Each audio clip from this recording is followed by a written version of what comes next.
Hey everybody, I'm Katallina, and today we're here to talk about episode 10 of A Condition Called Love.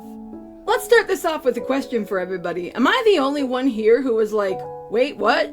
When we found out that Saki is actually Hananoi's first name?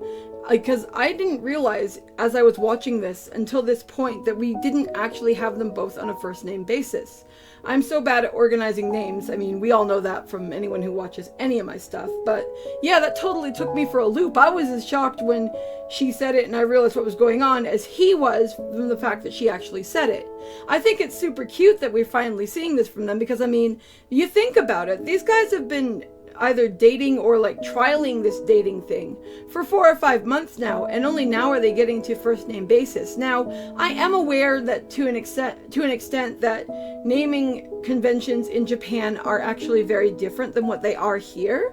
I went and tried to look some of this up to understand it better. I don't really want to put words into the mouths of the people of another nation though, so I got to be really careful with that because like I wouldn't want to come across as rude or get it wrong or anything.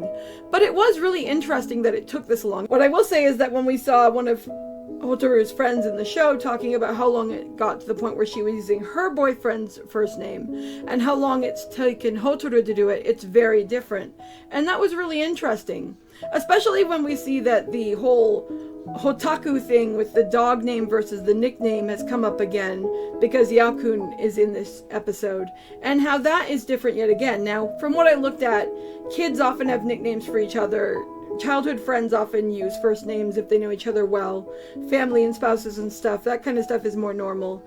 But it was just really interesting that it did take this long. It's also interesting to see that Hotaru has not been using Hananoi's first name, but Hananoi has been using Hotaru's first name the entire time. Hotaru's last name, I believe, is Hinase or something like that. I could have that wrong. But it was really interesting to see this aspect, and obviously I could tell it meant a lot to the characters that this was going on, and this was a big step for them, and it really fit into the overall theme of this episode, because this episode seemed to largely be about the idea of different things about the characters changing, and I thought that it was a beautiful theme because also it's during the whole like start of a new school year, fresh beginnings, new things happening to people. I thought that was really clever.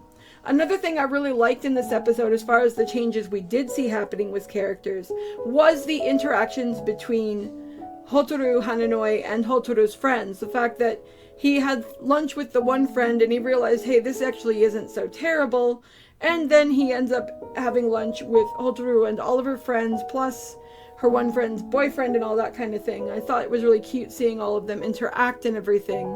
I think that it's probably very challenging for him to go from being in a situation where he's so used to his own company and being alone to being one-on-one with somebody, which he probably has at least some basic understanding of because he spends time with his grandmother, to now going and doing all these things where he's involved with and being around other people. I don't necessarily think it's entirely about liking or disliking people, but if somebody's not used to being in large groups and used to that kind of social dynamic, I could only imagine how wearing and draining that could potentially be for someone. And it's really great to see that he is slowly taking steps with Hotaru's help and support to actually be able to do that better, because that's going to be really important in almost any situation he's going to find himself in as he grows up and becomes an adult, enters the workforce in whatever field he desires, etc. That's just really, really valuable. We get another cute charging scene. That was really adorable. I like that a lot.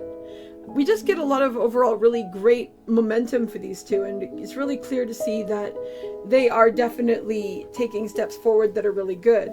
For the most part, this episode was really chill right up until we got to the later half where we actually see more about Yao-kun, and we see his past with Hotaru, and we see some of the things that have been going on through his mind that he's been talking to other people about, and we get the implication that he's actually thinking about telling Hotaru about the fact that Hananoi was actually one of their elementary school like classmates, which in and of itself isn't anything bad.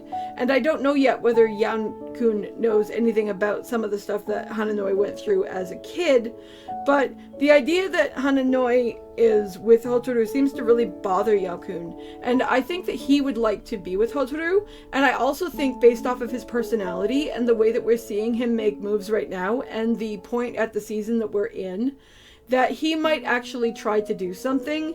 And that's going to be an absolute yuck. And that's going to actually, as far as I'm concerned, that would make him disqualify from Word Go, because Hotaru is happy with Hananoi. She is enjoying her time with Hananoi. Hananoi has done nothing to harm her, so there is no logical motive for anyone to interfere outside of their own jealousy or selfishness. And those would be reasons to interfere which, in my opinion, would disqualify him from being worthy of being her partner. If he has feelings for her, if he cannot deal with the fact that he has feelings for her, and if those feelings are making him want to meddle in someone else's affairs, he should back the hell off and he should go do his own thing. Because once somebody is with somebody, you should not try to intervene. That is wrong. So that's my thoughts on that, and that's something I feel very heavily about, and that kind of thing really ticks me off. So he's definitely not on my nice list right now. But those are my thoughts on this week's episode. I'd love to know what you guys thought about it, so feel free to share your thoughts in the comments below, and I'll see you guys in the next video. Talk to you later. Bye!